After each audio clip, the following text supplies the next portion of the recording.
Hello everyone, I come to you today to bring you possibly the hardest, most difficult challenge ever seen in the history of Hitman.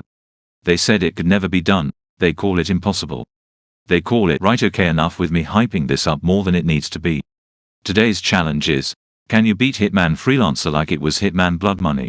So today we're going back to the old ways, and to do that, we're gonna abide by some rules. Rule 1. I cannot subdue an NPC like you normally would in the modern Hitman games, like with non-lethal throwables or the good old bare hands. The only way of doing this, if we're adhering to the rules of Blood Money, is to pacify them with a sedative syringe, which I can bring 2 of, meaning that we have a maximum of 2 pacifications. If the human shield were an option, we could also sneak behind them with a gun and knock them out like that, but that sadly isn't a thing in the new games, so we're limited in that regard. You could always argue that because of the lack of this feature that using the odd subdue is allowed. But I have decided that I am going to make this as terrible as possible for myself, so 2 pacifications it is. Rule 2. We are able to take lethal syringes to inject into our targets as well, but lethal syringes were also used to poison foods and drinks in Blood Money. Now though, in these newer games, we have lethal pills and vials for that sort of thing. However, since these weren't in Blood Money and I want to inconvenience myself as much as humanly possible, we won't be using either of these, as well as the emetic poisons, as they weren't in Blood Money either. In other words, killing a target or making them sick with ingested poison is not allowed. Again though, if you want to try this challenge for yourself, you could always make an exception and take a lethal poison vial or some lethal pills with you because of this change. Rule 3.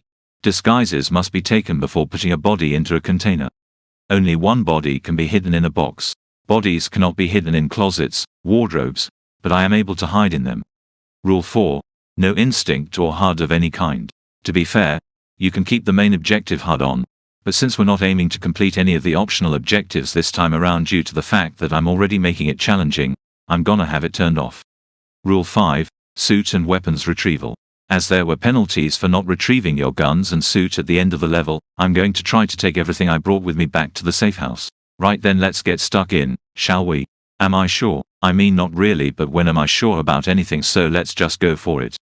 I reckon for this one we'll bring along our 2 sedatives and our 1 lethal poison, as well as our lockpick. And I think I'm going to regret this decision, but if we're gonna go classic Hitman in this bitch, we gotta bring in the silver baller. And you already know we gotta get the drip. Have a good trip.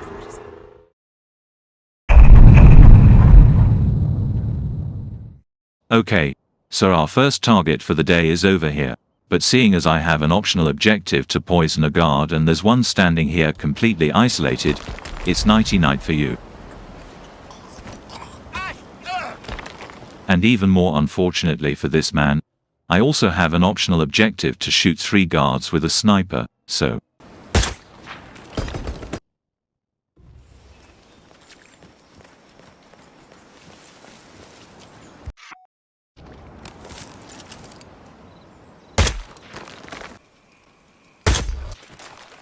Excellent work, 47. You've spread fear within the circuit. Return to the safe house. Okay, that was easy enough. Where next? Certain areas are off limits, including the keep. Ah, I see someone's in a hurry to get inside. Well, no one's putting a gun to your head. Now. Resist, urge, to, murder. Oh, where was I? Anyway, our first guy is right above us.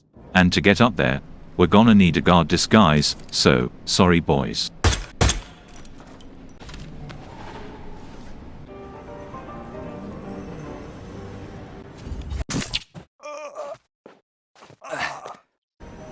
Excellent work, 47.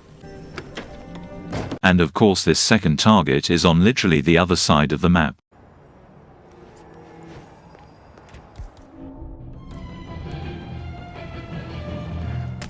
You will die today!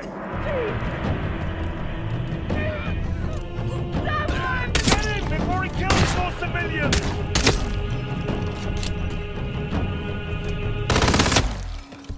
Wait, did I not get the guy? Oh wait, for fuck's sake, it was this guy. I could have just shot him and I'd still have a sedative if I checked first, but no. God, I'm an actual genius.